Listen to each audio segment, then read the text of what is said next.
இன்றைய வேதாகம வாசிப்பு ஆதியாகமம் அதிகாரம் 43.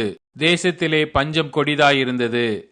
எகிப்திலிருந்து அவர்கள் கொண்டு வந்த தானியம் செலவழிந்த போது அவர்கள் தகப்பன் அவர்களை நோக்கி, நீங்கள் திரும்ப போய் நமக்கு கொஞ்சம் தானியம் வாங்கி கொண்டு வாருங்கள் என்றான்.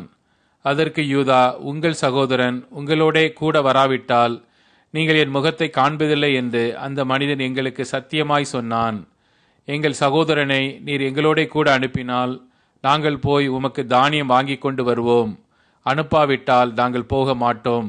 உங்கள் சகோதரன் உங்களோட கூட வராவிட்டால் நீங்கள் என் முகத்தை காண்பதில்லை என்று அந்த மனிதன் எங்களோட சொல்லி இருக்கிறான் என்றான். அதற்கு இஸ்ரவேல், உங்களுக்கு இன்னும் ஒரு சகோதரன் உண்டென்று நீங்கள் அந்த மனிதனுக்கு சொல்லி ஏன் எனக்கு இந்த துன்பத்தை வருவித்தீர்கள் என்றான். அதற்கு அவர்கள், அந்த மனிதன், உங்கள் தகப்பன் இன்னும் உயிரோடு இருக்கிறாரா? உங்களுக்கு இன்னும் ஒரு சகோதரன் உண்டா என்று எங்களையும் எங்கள் வம்சத்தையும் குறித்து விபரமாய் விசாரித்தான். அந்த கேள்விகளுக்கு தக்கதாக உள்ளபடி அவனுக்கு சொன்னோம். உங்கள் சகோதரனை உங்களோட கூட இங்கே கொண்டு வாருங்கள் என்று அவன் சொல்லுவான் என்பதை நாங்கள் அறிந்திருந்தோமா என்றார்கள். பின்னும் யூதா தன் தகப்பனாகிய இஸ்ரவேலை நோக்கி, நீரும் நாங்களும் எங்கள் குழந்தைகளும் சாகாமல் உயிரோடு இருக்கும்படி நாங்கள் புறப்பட்டு போகிறோம். பிள்ளையாண்டானை என்னோட அனுப்பும். அவனுக்காக நான் உத்தரவாதம் பண்ணுவேன். அவனை என்னிடத்திலே கேளும். நான் அவனை உம்மிடத்தில் கொண்டு வந்து உமக்கு முன்பாக நிறுத்தாமற் போனால் என்னாலும் அந்த குற்றம் என்மேல் இருப்பதாக. நாங்கள் தாமதியாதிருந்தோமானால் இதற்குள்ளே 2ஆம் தரம் போய் திரும்பி வந்திருப்போமே என்றான். அதற்கு அவர்கள் தகப்பனாகிய இஸ்ரவேல், அப்படியானால் ஒன்று செய்யுங்கள். இந்த தேசத்தின் உச்சிதமான வஸ்துக்களில் கொஞ்சம் பிசின் தைலமும் கொஞ்சம் தேனும் கந்த வர்க்கங்களும் வெள்ளைப்போளமும் தரபிந்து கொட்டைகளும் வாதுமை கொட்டைகளும் உங்கள் சாக்குகளில் போட்டு அந்த மனிதனுக்கு காணிக்கையாக கொண்டு போய் கொடுங்கள். பணத்தை இரட்டிப்பாய் உங்கள் கைகளில் கொண்டு போங்கள். சாக்குகளின் வாயிலே திரும்ப கொண்டு வந்த பணத்தையும் கொண்டு போங்கள். அது கைப்பிசகாய் வந்திருக்கும். உங்கள் சகோதரனையும் கூட்டிக் கொண்டு அந்த மனிதனிடத்திற்கு மறுபடியும் போங்கள். அந்த மனிதன் அங்கிருக்கிற உங்கள் மற்ற சகோதரனையும் பென்யமீனையும் உங்களுடனே அனுப்பிவிடும்படிக்கு சர்வ வல்லமையுள்ள தேவன் அவன் சமூகத்தில் உங்களுக்கு இரக்கம் கிடைக்க பண்ணுவாராக.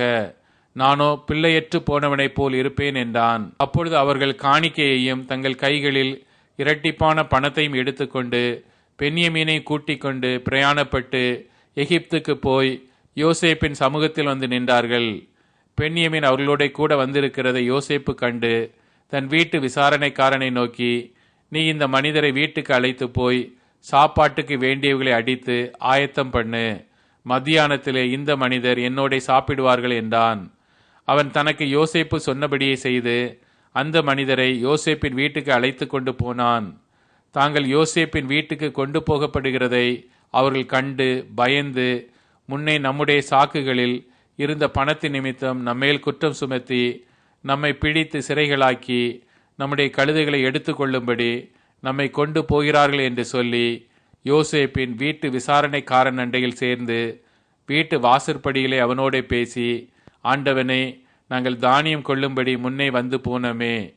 நாங்கள் தங்கும் இடத்தில் போய் எங்கள் சாக்குகளை திறந்தபோது நாங்கள் நிறுத்து கொடுத்த நிறையின்படியே அவனவன் பணம் அவனவன் சாக்கின் வாயிலே இருக்க கண்டோம். அதை நாங்கள் திரும்பவும் எங்கள் கையிலே கொண்டு வந்திருக்கிறோம். தானியம் கொள்ளும்படி வேறே பணமும் எங்கள் கையில் கொண்டு வந்திருக்கிறோம். நாங்கள் முன் கொடுத்த பணத்தை எங்கள் சாக்குகளில் போட்டது இன்னார் என்று அறியோம் என்றார்கள். அதற்கு அவன், உங்களுக்கு சமாதானம், பயப்பட வேண்டாம். உங்கள் தேவனும் உங்கள் தகப்பனுடைய தேவனுமாய் இருக்கிறவர் உங்கள் சாக்குகளில் அதை உங்களுக்காக புதையலாக கட்டளையிட்டார். நீங்கள் கொடுத்த பணம் என்னிடத்தில் வந்து சேர்ந்தது என்று சொல்லி சிமியோனை வெளியே அழைத்து வந்து அவர்களிடத்தில் விட்டான். மேலும் அந்த மனிதன் அவர்களை யோசேப்பின் வீட்டுக்குள்ளே கூட்டிக் கொண்டு போய் அவர்கள் தங்கள் கால்களை கழுவும்படி தண்ணீர் கொடுத்து அவர்களுடைய கழுதைகளுக்கு தீவனம் போட்டான். தாங்கள் அங்கே போஜனம் செய்ய போகிறதை அவர்கள் கேள்விப்பட்டபடியால் மத்தியானத்தில் யோசேப்பு வருமளவும் காணிக்கையை ஆயத்தமாய் வைத்து காத்து கொண்டிருந்தார்கள். யோசேப்பு வீட்டுக்கு வந்தபோது அவர்கள் தங்கள் கையில் இருந்த காணிக்கையை வீட்டுக்குள் அவனிடத்தில் கொண்டு போய் வைத்து தரை மட்டும் குனிந்து அவனை வணங்கினார்கள். அப்பொழுது அவன் அவர்கள் சுக செய்தி விசாரித்து, நீங்கள் சொன்ன முதிர் வயதான உங்கள் தகப்பன் சுகமாயிருக்கிறாரா, அவர் இன்னும் உயிரோடு இருக்கிறாரா என்று அவரிடத்தில் விசாரித்தான். அதற்கு அவர்கள், எங்கள் தகப்பனாராகிய உமது அடியான் சுகமாயிருக்கிறார், இன்னும் உயிரோடு இருக்கிறார் என்று சொல்லி குனிந்து வணங்கினார்கள். அவன் தன் கண்களை ஏறெடுத்து தன் தாய் பெற்ற குமாரனாகிய தன் சகோதரன் பென்யமீனைக் கண்டு, நீங்கள் எனக்கு சொன்ன உங்கள் இளைய சகோதரன் இவன்தானா என்று கேட்டு, மகனே, தேவன் உனக்கு கிருபை செய்ய கடவர் என்றான்.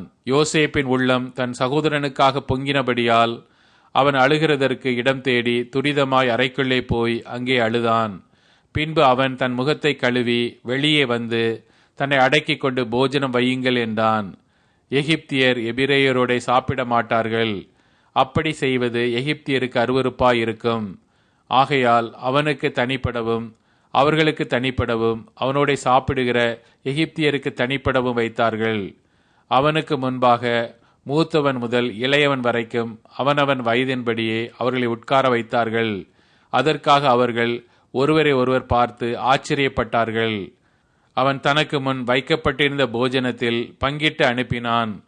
அவர்கள் எல்லாருடைய பங்குகளை பார்க்கிலும் பென்யமீனுடைய பங்கு 5 மடங்கு அதிகமாயிருந்தது. அவர்கள் பானம் பண்ணி அவனுடனே சந்தோஷமாயிருந்தார்கள். கர்த்தர் உங்களை ஆசீர்வதிப்பாராக. ஆமென்.